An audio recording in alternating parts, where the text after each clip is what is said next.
Hello students, welcome to my YouTube channel. तो आज हम लोग क्लास 11th का rules of debit and credit के चैप्टर का टी शेप अकाउंट वाला टॉपिक डिस्कस करेंगे। देखो, पहले हमने ट्रेडिशनल क्लासिफिकेशन और मॉडर्न क्लासिफिकेशन को समझा है, तो आई होप कि उन वीडियोस को आपने देखा होगा, अच्छे से समझा होगा, क्योंकि मैंने पहले ही आपको बता दिया है कि ये चैप्टर बहुत इंपॉर्टेंट है। जो आपका अकाउंटेंसी का बेस बनेगा वो इसी चैप्टर से बनेगा कि कैसे आपने जर्नल एंट्रीज पास करनी है, कैसे लेजर बनाना है। तो इस चैप्टर को बहुत ध्यान से सुनना है, ठीक है। अब देखो बेटा, जनरली क्या होता है कि इस चैप्टर में ना हमेशा rules of debit and credit ही पूछे जाते हैं एग्जाम में, बट क्योंकि आपका 11th स्टैंडर्ड है तो मे बी कई बार टीचर्स में टी शेप अकाउंट बनाने को भी एग्जाम में दे देते हैं, ठीक है। तो ये टॉपिक बड़े ध्यान से समझना है। तो चलिए स्टार्ट करते हैं। तो देखो बेटा, सबसे पहले अकाउंट क्या होता है। देखो, account is a record of transaction under a particular head, कि किसी भी पर्टिकुलर हेड में उस हेड से रिलेटेड जितनी भी ट्रांजेक्शन है उनका जो रिकॉर्ड होता है उन्हें हम अकाउंट कहते हैं, ठीक है। अब सपोज ये अकाउंट है, ये मान लो कैश अकाउंट है, तो कैश से रिलेटेड जितनी भी ट्रांजेक्शन होगी, कैश रिसीव होना, कैश पे होना, ये सारा रिकॉर्ड कहाँ पे मिलेगा आपको? कैश अकाउंट में। तो it records not only the amount of transaction but also their affect and direction. तो यहाँ पे सिर्फ ट्रांजेक्शन का अमाउंट रिकॉर्ड नहीं होगा कि ये ट्रांजेक्शन इतने अमाउंट की है, बल्कि उसका क्या अफेक्ट हुआ, कि किसी ट्रांजेक्शन से कैश इंक्रीज हुआ कि डिक्रीज हुआ। तो ये सारी इंफॉर्मेशन कहाँ पे मिलेगी हमें? कैश अकाउंट में। क्लियर? अब देखो, an account is divided into two parts. देखो, ये अकाउंट है, ठीक है। अब मैं यहाँ पे फिर से हम लिख लेते हैं, यहाँ पे मान लो ये कैश अकाउंट ही है, तो दो पार्ट्स में डिवाइड है, एक ये पार्ट है और एक दूसरा ये पार्ट है, debit and credit. It is in T shape. तो देखो, ये टी शेप फॉर्म में है, ये हमारा रहा टी शेप फॉर्म, ठीक है। Left side of an account is debit, ये लेफ्ट साइड है, इसे हम डेबिट साइड कहेंगे, और जो राइट साइड होती है उसे हम क्रेडिट साइड कहेंगे। An item recorded on the debit side of an account is said to be debited to the account, ठीक है। अगर कोई आइटम हम लोग डेबिट साइड पे रिकॉर्ड करेंगे तो हम कहेंगे कि कैश अकाउंट इज डेबिटेड, और अगर कोई आइटम हम लोग क्रेडिट साइड पे रिकॉर्ड करेंगे तो कैश अकाउंट इज क्रेडिटेड, ये कहेंगे, ठीक है। अब देखो, ये फॉर्मेट में देखो, सबसे पहला कॉलम आपका क्या आता है? यहाँ पे डेट आता है, जो डेट दी होगी आपको हर ट्रांजेक्शन की वो आपने लिखनी है। यहाँ पे पर्टिकुलर्स आ गया, जो ट्रांजेक्शंस होंगी उनको मेंशन करना है आपने, मतलब कि जो अकाउंट है उसको जो रिकॉर्ड करने जा रहे हैं उसका दूसरा एस्पेक्ट क्या है वो रिकॉर्ड होगा। और ये जर्नल फॉल्यू है, इसको आप डिटेल में समझोगे जब जर्नल का चैप्टर हम लोग करेंगे, लेजर करेंगे, तब आप इसको समझोगे, ठीक है। फिलहाल आप सिर्फ टी शेप अकाउंट आपने समझना है। यहाँ पे जो ट्रांजेक्शन का अमाउंट होगा वो यहाँ पे आएगा, और यही चीज दूसरी साइड क्रेडिट साइड पे भी सेम है। क्लियर? अब देखो, नेक्स्ट आ गया हमारा बैलेंसिंग एन अकाउंट। देखो, बैलेंसिंग मतलब बैलेंस कितना अकाउंट में, कितना बकाया रह गया है अकाउंट में, ठीक है। अब देखो, a balance of an account is the difference between total of debit and credit side, कि डेबिट एंड क्रेडिट साइड दोनों को टोटल किया जाता है और उनमें जो डिफरेंस होता है उसे हम बैलेंस कहते हैं। मतलब कहने का है कि मान लो कि जो डेबिट साइड का टोटल है वो है 50,000, और जो क्रेडिट साइड का टोटल जब आपने किया तो क्रेडिट साइड का टोटल आता है 30,000।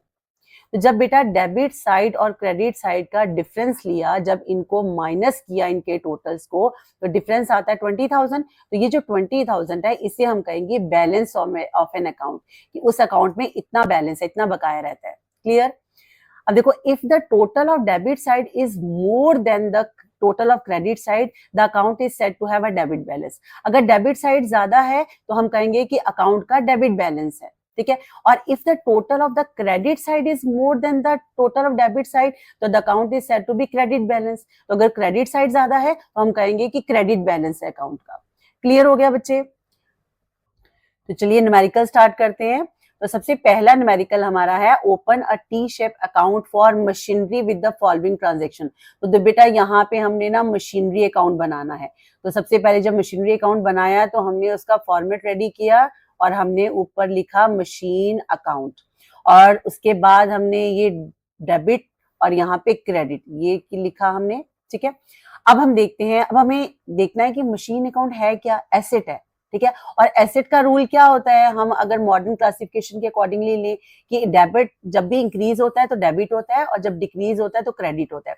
इसका मतलब यहाँ पे ना हम इंक्रीज लिख लेते हैं और यहाँ पे हम लोग ना डिक्रीज लिख लेते हैं कि जब भी डिक्रीज होगा क्रेडिट करेंगे मशीन को, और जब मशीन इंक्रीज होगी बिजनेस में तो हम डेबिट करेंगे। तो चलिए पहली ट्रांजेक्शन है मशीनरी परचेज। देखो यहाँ पे मशीनरी परचेज कर रहे हैं, मतलब बिजनेस में मशीनरी इंक्रीज हो रही है। तो जैसे आपकी नॉलेज में आया कि मशीनरी इंक्रीज हुई है तो हम डेबिट साइड पे यहाँ पे 1 लिख दिया हमने फर्स्ट, ठीक है। अगर डेट दी होगी तो डेट लिखोगे। अब देखो जब मशीनरी परचेज की है तो मशीन नहीं लिखना है, ठीक है, आपने दूसरा एस्पेक्ट लिखना है कि जब मशीन परचेज की तो क्या हुआ, कैश जो है बाहर गया, ठीक है, कैश से मशीनरी परचेज की है तो यहाँ पे हम क्या लिखेंगे, कैश। दूसरा एस्पेक्ट बेटा रिकॉर्ड करेंगे, यहाँ पे हम लोग 40,000 कैश लिखेंगे। अब सेकंड आ गया हमारा मशीनरी सोल्ड। मशीनरी को सेल आउट हुई है, इसका मतलब मशीनरी डिक्रीज हुई है बिजनेस में, तो हमने किस साइड पे रिकॉर्ड होगा, क्रेडिट साइड पे। तो जब हमने यहाँ पे 2 लिखा, सेकंड पॉइंट लिखा। अब लिखना क्या है, जब मशीनरी सेल की गई तो क्या आया बिजनेस में, कैश आया। तो दूसरा एस्पेक्ट अपने रिकॉर्ड करना है। यहाँ पे कैश है बेटा, किसी पर्सन का नाम नहीं है, क्रेडिट नहीं लिखा हुआ है। थर्ड आ गया हमारा मशीनरी परचेज। फिर से हमने मशीनरी परचेज की है, मतलब कि कौन सी साइड पे, डेबिट साइड पे, इंक्रीज हुई है बिजनेस में। तो थर्ड पॉइंट हमारा यहाँ पे मशीनरी जब परचेज की तो दूसरा एस्पेक्ट क्या हुआ, कैश गोइंग आउटसाइड, तो यहाँ पे कैश लिखा 8,000। अब चौथा फोर्थ क्या आया, मशीनरी डिस्कार्डेड। अब देखो डिस्कार्डेड मींस क्या हुआ कि मशीनरी डैमेज हो गई है या पुरानी हो गई है, उसको डिस्कार्ड कर दिया, बाहर निकाल दिया बिजनेस में से, मतलब बिजनेस में से मशीन डिक्रीज हुई है। तो यहाँ पे डिक्रीज हुई मतलब हमने यहाँ पे लिखा 4, और लिखना क्या है, कैश नहीं लिखना है, यहाँ हम सेल नहीं कर रहे हैं, तो हम लिखेंगे यहाँ पर मशीनरी डिस्कार्डेड। तो यहाँ पे हमने लिखा मशीनरी डिस्कार्डेड, कितना, 14,000 की मशीनरी डैमेज हो चुकी है, ठीक है। अब नेक्स्ट फिफ्थ पॉइंट आ गया डेप्रिसिएशन ऑन मशीनरी। मशीनरी पे डेप्रिसिएशन हुआ मतलब मशीन की वैल्यू कम हो गई। अब जब कम होगी तो मशीन डिक्रीज होगी, तो फिर से क्रेडिट साइड पे रिकॉर्ड होगा। फिफ्थ पॉइंट यहाँ पे लिखना क्या है, यहाँ पे आपने लिखना है डेप्रिसिएशन, क्योंकि दूसरा एस्पेक्ट डेप्रिसिएशन हुआ है। तो यहाँ पे कितना लिखा, 1,000। अब हम क्या करेंगे, डेबिट साइड और क्रेडिट साइड दोनों का टोटल करेंगे, ठीक है। और मैंने आपको जनरली बताया है कि मशीन जो हमारा एसेट हमेशा डेबिट बैलेंस होगा, मतलब डेबिट साइड उसकी ज्यादा होगी।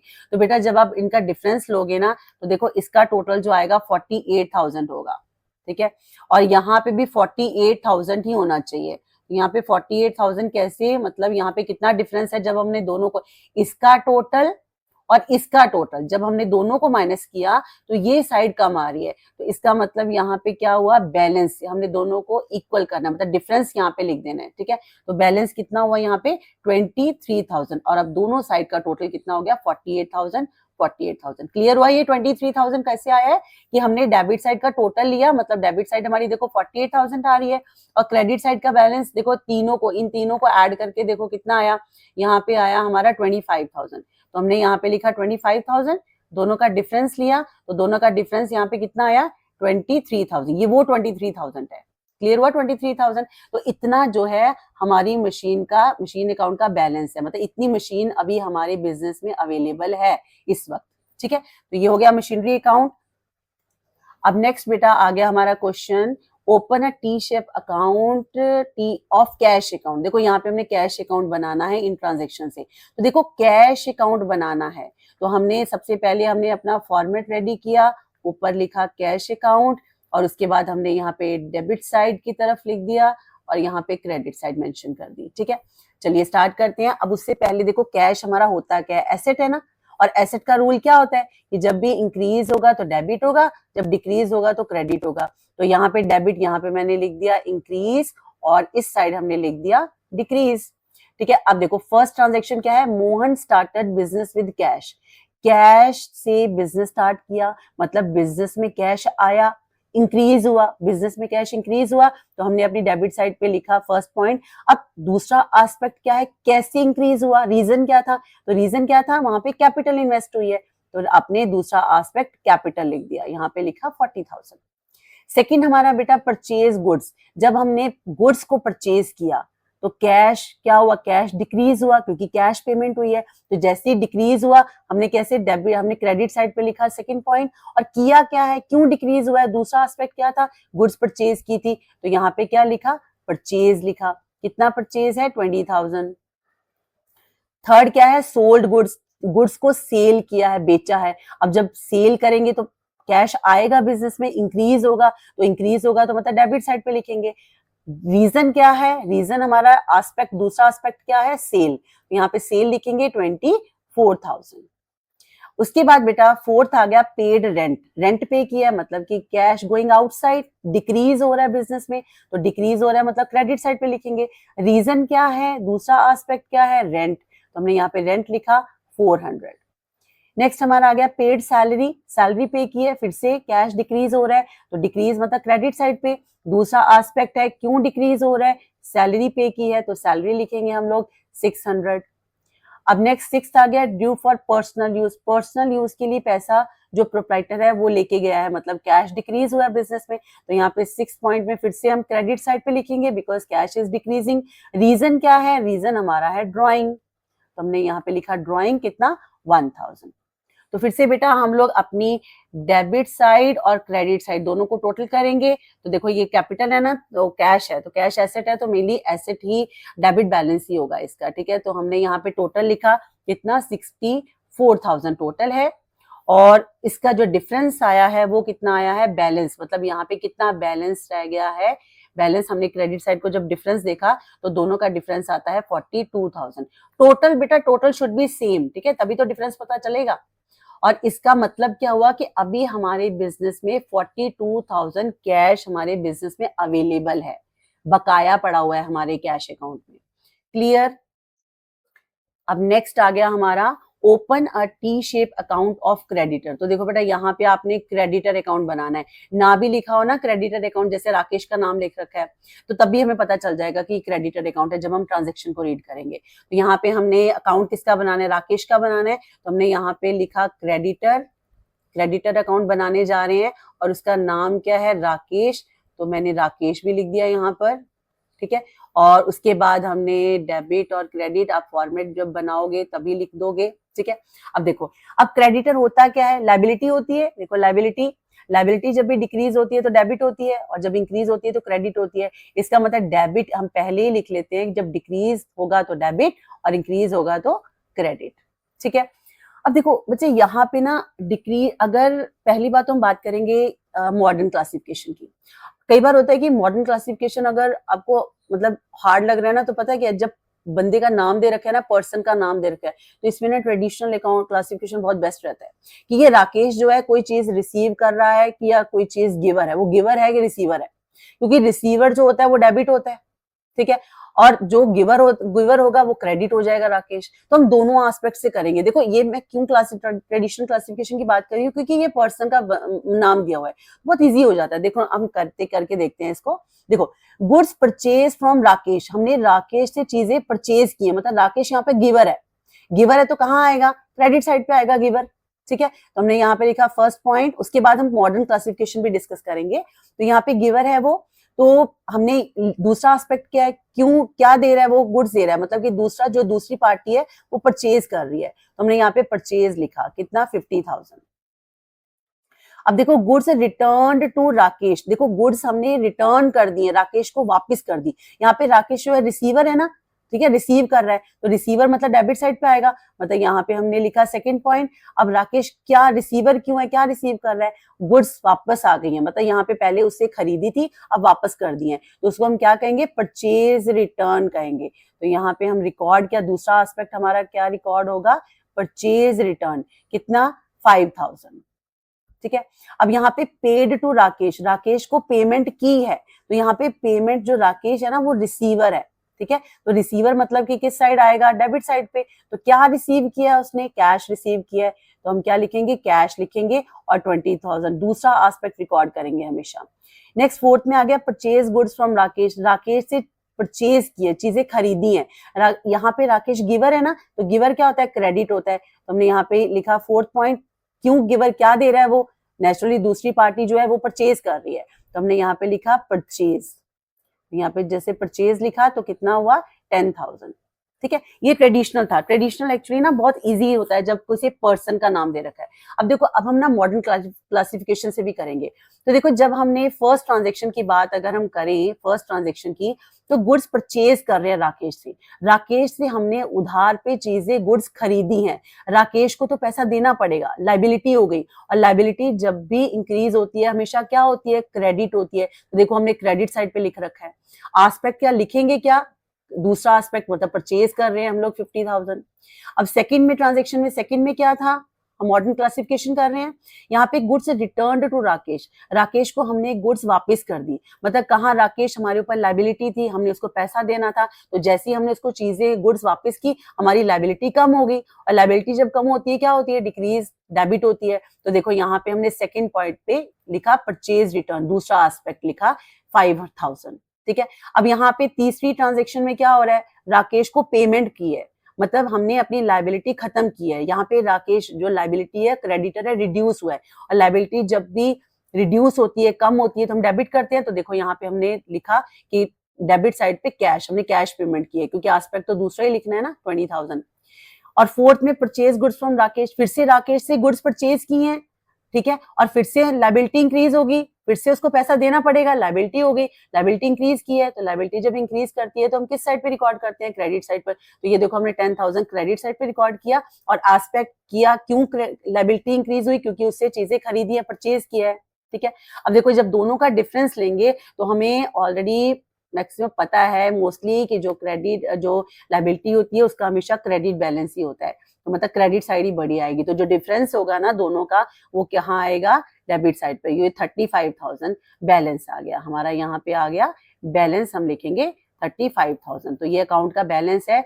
और अगर हम देखें इसका मतलब क्या है कि बिजनेस के ऊपर जो क्रेडिटर है ना, जो लाइबिलिटी है एज अ क्रेडिटर, वो 35,000 है। क्लियर। अब बेटा नेक्स्ट फोर्थ हमारा आ गया, open a T shape account of debtors. अब देखो यहाँ पे डेटर की बात हो रही है, उसका नाम है ब्रिज। ठीक है, और अगर ये ना भी दिया होता ना डेटर, तब भी हमें ट्रांजैक्शन से पता चल जाता है कि वो डेटर ही है। ठीक है, तो यहाँ पे डेटर अकाउंट बनाना है, तो सबसे पहले हमने यहाँ पे लिखा डेटर और ब्रैकेट में हमने उसका नाम लिख दिया, क्योंकि नाम दे रखा है तो मैंने उसका नाम लिख दिया। यहाँ पे आ गया डेबिट और इस साइड हमारी आ गई क्रेडिट। ठीक है, अब देखो यहाँ पे क्या है, सोल्ड गुड्स टू ब्रिज। अब देखो फिर से मैं बोल रही हूँ कि हम अब पर्सन का नाम दे रखे है ना, तो इजी ज्यादा किससे होगा, ट्रेडिशनल से, क्योंकि हम तो कोई भी क्लासिफिकेशन देख सकते हैं, हमें तो मेन तो रिकॉर्ड करना ज्यादा जरूरी है कि ये करेक्ट रिकॉर्डिंग होनी चाहिए आपकी। तो यहाँ पे देखो पहली ट्रांजेक्शन में सोल्ड गुड्स टू ब्रिज, यहाँ पे ब्रिज जो है वो क्या है, रिसीवर है। ठीक है, उसको रिसीवर हमेशा क्या होता है, डेबिट होता है, क्योंकि ट्रेडिशनल के रूल के अकॉर्डिंगली डेबिट द रिसीवर। ठीक है, तो हमने यहाँ पे लिखा फर्स्ट, और रिसीव कर रहा है, हुआ क्या, ट्रांजेक्शन क्या हुई है, सेल हुई है, तो हम यहाँ पे क्या लिखेंगे, सेल लिखेंगे यहाँ पे 25,000। अब सेकंड में क्या है, कैश रिसीव्ड फ्रॉम ब्रिज। अब देखो यहाँ पे कैश ब्रिज दे रहा है, गिवर है वो, तो गिवर मतलब हम क्रेडिट साइड पे आएंगे। अब क्या गिवर है, यहाँ पे लिखेंगे कैश, यहाँ पे कैश लिखेंगे, कितना कैश दे रहा है, 10,000, और डिस्काउंट कितना अलाउ किया है, 500, तो हम यहाँ लिखेंगे डिस्काउंट अलाउड। ठीक है, यहाँ पे लिखेंगे 500। अब देखो आप ना ये मत सोचना कि ये तो चलो ट्रांजेक्शन समझ में आ रही है, क्या समझ में आ रही है कि वो क्या है, गिवर है, ब्रिज कैश दे रहा है तो गिवर है वो, पर ये डिस्काउंट अलाउड टू हिम, ये तो ऐसा लग रहा है कि वो जो ब्रिज है ना वो रिसीवर है।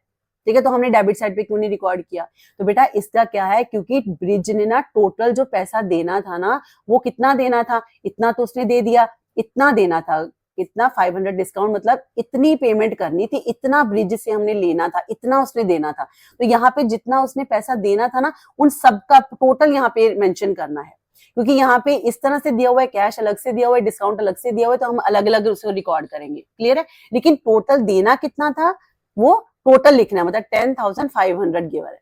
क्लियर, समझ आया।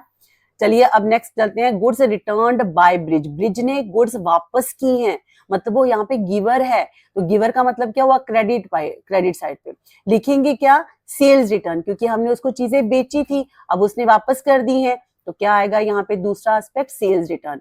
यहाँ पे कितना आया, 5,000 हो गया ट्रेडिशनल क्लासिफिकेशन के अकॉर्डिंग। ये मैंने ट्रेडिशनल क्यों फॉलो किया है, क्योंकि यहाँ पे पर्सन का नेम दिया तो इजिली अटेम्प्ट हो जाता है क्वेश्चन।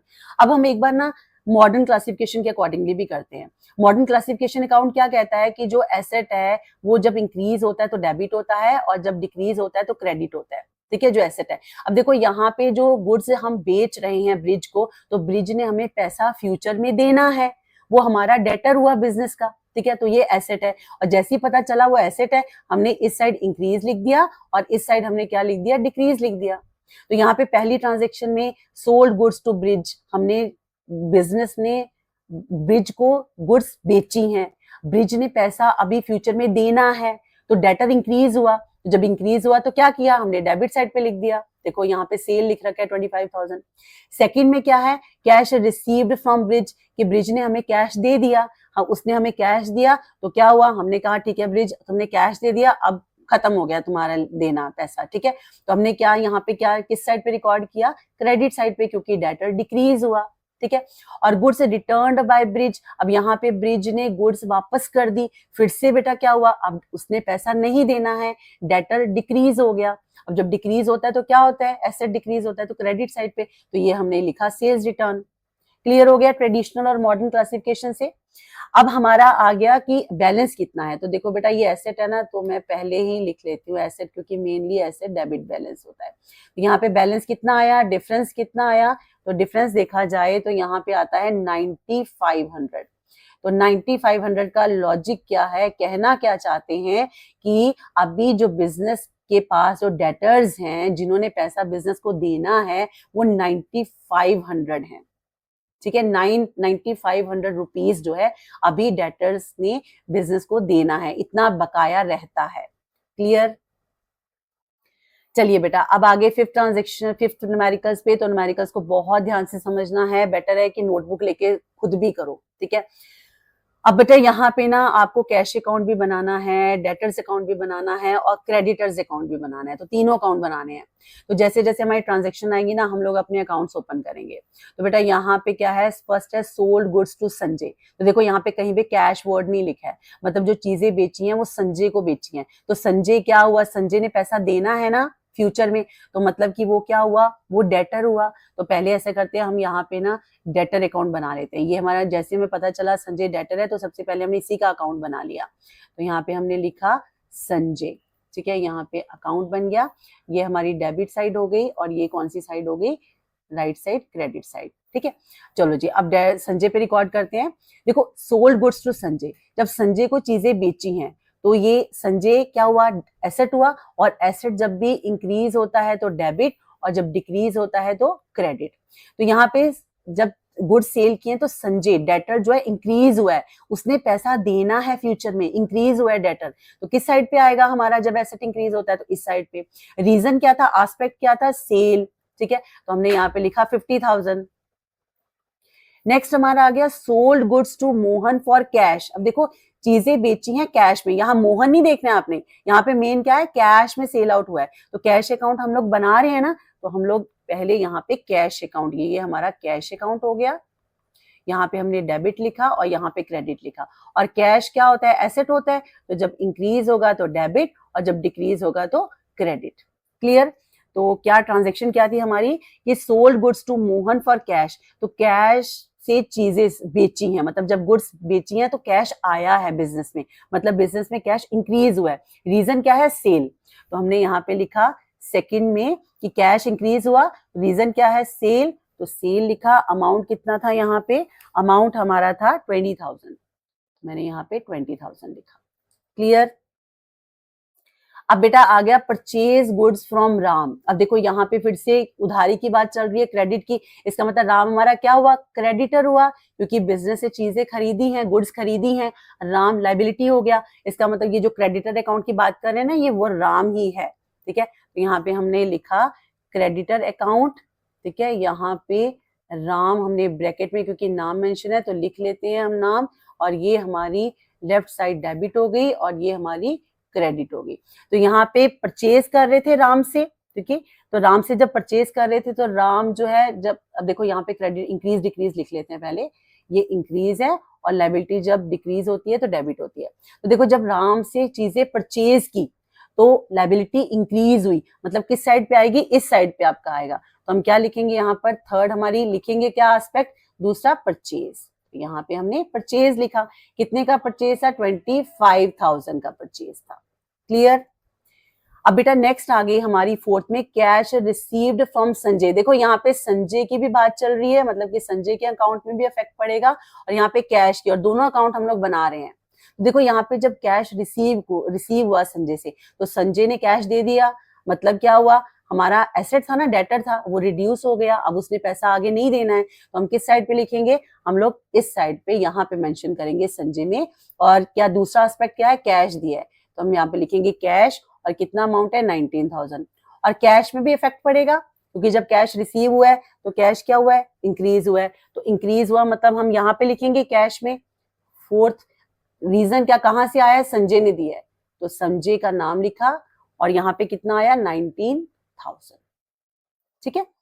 अब चलिए नेक्स्ट ट्रांजेक्शन पे, तो गुड्स रिटर्न्ड बाय संजय। अब देखो गुड्स संजय ने रिटर्न कर दी, वापस कर दी, तो संजय जो डेटर था, कहाँ उसने हमें पैसा देना था, कहाँ उसने चीजें परचेज उसने वापस कर दी, चीजें सेल्स रिटर्न हो गया। अब संजय ने पैसा नहीं देना है, वो डिक्रीज हो गया, तो डिक्रीज का मतलब क्या हुआ, हम लोग इस संजय के क्रेडिट साइड पे लिखेंगे, क्योंकि एसेट डिक्रीज कर रहा है, तो यहाँ पे हमने लिखा फिफ्थ पॉइंट। और रीजन क्या था, दूसरा एस्पेक्ट क्या था, सेल्स रिटर्न, क्योंकि हमने उसको चीजें बेची थी और अब उसने वापस कर दी, तो वो सेल्स रिटर्न हुआ, कितना, 2,000। अब नेक्स्ट आ गया बेटा पेड रेंट, रेंट पे किया है, रेंट जब पे किया तो मतलब कैश गया, डिक्रीज हो गया। ठीक है, तो अब हम कैश में रिकॉर्ड करेंगे यहाँ पे, तो ये रहा हमारा कैश अकाउंट। तो कैश अकाउंट में क्या आया हमारा, 6 पॉइंट, क्योंकि डिक्रीज किया है, तो एसेट जब भी डिक्रीज होता है तो क्रेडिट साइड पे। रीजन क्या था, रेंट, तो हमने यहाँ पे रेंट लिखा, और हमने यहाँ पे अमाउंट रिकॉर्ड किया 500। क्लियर। अब नेक्स्ट आ गया हमारा कैश पेड टू राम। देखो सेवंथ जो है कैश पेड टू राम, यहाँ पे कैश अकाउंट भी हम बना रहे हैं, तो इस पे भी इफेक्ट होगा, और राम अकाउंट भी बना रहे हैं क्योंकि वो क्रेडिटर है। ठीक है, अब देखो जब राम ने कैश पे कर दिया, तो जो राम को कैश पे कर दिया बेटा, Ram cash paid to Ram, Ram को पेमेंट की है, मतलब लाइबिलिटी हमारी कम हो गई है। तो लाइबिलिटी कम हुई मतलब कि राम, लाइबिलिटी जब कम होती है तो डेबिट साइड पे आती है, तो डेबिट साइड पे हमने यहाँ पे सेवंथ लिखा, क्या दिया है उसको, हमने कैश पेमेंट कर दी और लाइबिलिटी कम हो गई, तो कैश पेमेंट कितनी है, 15,000। और बेटा हम कैश अकाउंट भी बना रहे हैं, तो कैश अकाउंट गोइंग आउटसाइड, तो हम यहाँ पे क्या लिखेंगे, जब डिक्रीज करेगा कैश तो क्रेडिट साइड पे आएगा। किसको दे रहे हैं पैसा, राम को दे रहे हैं, यहाँ पे हमने राम लिखा 15,000। ठीक है, और हमारी ट्रांजेक्शन सारी हो गई, आई थिंक कंप्लीट होगी ट्रांजेक्शन। हाँ, अब हम देखेंगे कितना कितना बैलेंस है। तो बैलेंस मतलब हमारा जो ये जो संजय है, इसमें ये हमारा एसेट है, तो हमने इस साइड टोटल लिखा, और जो डिफरेंस आया बेटा वो आया है 29,000। तो यहाँ पे हमने डिफरेंस लिखा, दैट मीन्स हमने बैलेंस लिखा, और यहाँ पे हमारा 50,000। अब आगे यहाँ पे हमारा बैलेंस कितना आया कैश में, कैश में हमारा बैलेंस हमने दोनों साइड यहाँ पे लिखा 39,000, और बैलेंस कितना आया है 23,500। ये डिफरेंस है डेबिट साइड और क्रेडिट साइड का, तो यहाँ पे हमने लिखा बैलेंस, और यहाँ पे आया 39,000। ठीक है, और यहाँ पे बैलेंस कितना आया, 25,000 हमारा टोटल आया क्रेडिट साइड का, क्योंकि क्रेडिट बैलेंस ही होगा, क्योंकि क्रेडिट साइड ज्यादा है, तो यहाँ पे हमारा डिफरेंस हमने डाला, क्योंकि दोनों साइड जो है इक्वल होनी चाहिए, तो ये 10,000, तो यहाँ पे हमारा 25,000। क्लियर हुआ न्यूमेरिकल। चलिए नेक्स्ट पे देखो, नेक्स्ट जो है हमारा सिक्स्थ है हमारा बेटा, prepare a proprietor capital account. देखो यहाँ पे हमने कैपिटल अकाउंट बनाना है, तो हमने कैपिटल अकाउंट बनाना है, तो यहाँ पे हमने लिखा कैपिटल अकाउंट, ये होगी डेबिट साइड और ये होगी क्रेडिट साइड। अब इसका रूल क्या है, रूल हमारा है कि जब भी हमारी कैपिटल डिक्रीज होगी तो डेबिट होगी, और जब इंक्रीज होगी तो क्या होगी, क्रेडिट होगी। तो पहली ट्रांजेक्शन में देखो डेट्स दे रखी है ना, तो हम डेट्स भी डालेंगे इस बार। 1 अप्रैल को commenced business with cash, cash से बिजनेस स्टार्ट हुआ है, मतलब कि कैपिटल इन्वेस्ट हुई है, कैपिटल इंक्रीज हुई है, इसका मतलब किस साइड पे आएगी, क्रेडिट साइड पे। तो हमने यहाँ पे लिखा 1 अप्रैल, लिखा क्या है, दूसरा एस्पेक्ट है, क्या इन्वेस्ट किया है, कैश इन्वेस्ट किया है, तो कैश हमने कितना लिखा, 2 लाख। सेकंड में क्या हुआ है, 31 मार्च को लॉस हुआ है बेटा, लॉस हुआ है 18,000, देखो नेट लॉस। अब लॉस से क्या हुआ, कैपिटल डिक्रीज हो गई, तो हमने किस डिक्रीज होती है तो किस साइड पे लिखते हैं, इस साइड पे लिखते हैं, तो हम क्या लिखेंगे यहाँ पर, रीजन क्या है, नेट लॉस। हमने यहाँ पे लॉस लिखा कितना, 18,000। नेक्स्ट हमारी आगे 31 मार्च को ड्राइंग ड्यूरिंग द ईयर, जो भी ड्राइंग पर्सनल यूज के लिए पैसा निकाला था, तो ड्राइंग क्या है, कैपिटल को रिड्यूस करता है, तो हमने कैपिटल यहाँ पे फिर से रिड्यूस हो गई, फिर से हमारी डेबिट साइड पे रिकॉर्ड होगी। रीजन क्या है, ड्राइंग, हमने यहाँ पे लिखा ड्राइंग कितना है 15,000। चलिए अब देखते हैं कैपिटल में कितना बैलेंस है। तो कैपिटल में कितना बैलेंस है, यहाँ पे तो आ गया 2 लाख, ये हमने लिखा 2 लाख, और यहाँ पे जो डिफरेंस है वो हमने कितना लिखा 1,67,000। ये हमारा क्या आया बैलेंस, मतलब अभी भी बिजनेस में इतना कैपिटल इन्वेस्टेड है 1,67,000, ये वाला अमाउंट। क्लियर, नेक्स्ट करें। अब लास्ट हमारा न्यूमेरिकल है prepare a proprietor capital account. बेटा फिर से हमने कैपिटल अकाउंट बनाना है, तो हमने यहाँ पे लिखा कैपिटल अकाउंट, और ये होगी डेबिट साइड और ये होगी हमारी क्रेडिट साइड। अब रूल देखते हैं, जब भी डिक्रीज होती है तो डेबिट, और जब इंक्रीज होती है कैपिटल तो क्रेडिट। ठीक है, तो फिर से डेट्स दे रखी हैं। 1 अप्रैल 2025 को कैश से बिजनेस स्टार्ट हुआ है, मतलब कैपिटल इन्वेस्ट हुई है, इंक्रीज हुई है, तो हमने किस साइड पे लिखा, इस साइड पे। एस्पेक्ट क्या है, क्या लेके आए हैं, कैसे कैपिटल इन्वेस्ट किए, कैश से, तो हमने लिखा यहाँ पे कैश 45,000। दूसरा क्या है, withdraw for personal use, personal use के लिए पैसा निकाला है, मतलब कैपिटल जो है डिक्रीज हुई है, तो हमने लिखा 10 मई को क्या हुआ है, रीजन क्या था, ड्राइंग, तो यहाँ पे ड्राइंग लिखा। दूसरा एस्पेक्ट कितना है 10,000। अब थर्ड में बेटा फर्दर कैपिटल इंट्रोड्यूस, फिर से पैसा लगाया है, मतलब फिर से कैपिटल इंक्रीज हुई है, इन्वेस्ट हुई है बिजनेस में, तो फिर से इंक्रीज हुई, मतलब हमने क्या लिखा, क्रेडिट साइड पे लिखा। तो क्या इन्वेस्ट किया है, कैश ही इन्वेस्ट किया है, तो कैश कितना आया 55,000। अब बेटा नेक्स्ट आ गया इनकम टैक्स पेड। अब देखो इनकम टैक्स पेड का मतलब टैक्स किस पे लगता है, इनकम और प्रॉफिट पे, और प्रॉफिट किसका है, कैपिटल ऑनर का है, तो यहाँ पे जो इनकम टैक्स पेड होता है ना, ये इसको ड्राइंग ही कंसीडर किया जाता है। ठीक है, कि बिजनेस में से ये पर्सनल ड्राइंग की तरह ट्रीट होता है। इसका मतलब इनकम टैक्स जब पे किया तो कैपिटल रिड्यूस हुई, तो हमने यहाँ पे लिखा 30 नवंबर, और इसको ड्राइंग की तरह लिया है। ठीक है, क्योंकि बिजनेस में से पैसा विड्रॉ हुआ है, तो कितना हुआ है 5,000, इनकम टैक्स पे हुआ है, तो इनकम टैक्स को हम ड्राइंग ही कंसीडर करते हैं। अब देखो नेक्स्ट आ गया 31 मार्च 2026 को प्रॉफिट हुआ है। प्रॉफिट से क्या हुआ, कैपिटल इंक्रीज हो गई, तो कैपिटल जब भी इंक्रीज होती है तो किस साइड आती है, इंक्रीज हमारी क्रेडिट साइड पे, तो हमने यहाँ पे लिखा 31 मार्च प्रॉफिट। ठीक है, प्रॉफिट लिखा 30,000। अब देखते हैं बैलेंस कितना आया, तो जब हमने डिफरेंस लिया दोनों साइड्स का, तो डिफरेंस कितना आया हमारा 1,15,000। ये टोटल दोनों साइड्स का इक्वल होना चाहिए 1,30,000, और यहाँ पे भी 1,30,000। तो हमारे हो गए न्यूमेरिकल सारे डन। ठीक है, तो बेटा हमारा चैप्टर हो गया finish, rules of debit and credit. अब नेक्स्ट चैप्टर्स के लिए आप वीडियो को लाइक कीजिए और चैनल को सब्सक्राइब कीजिए। Thank you so much.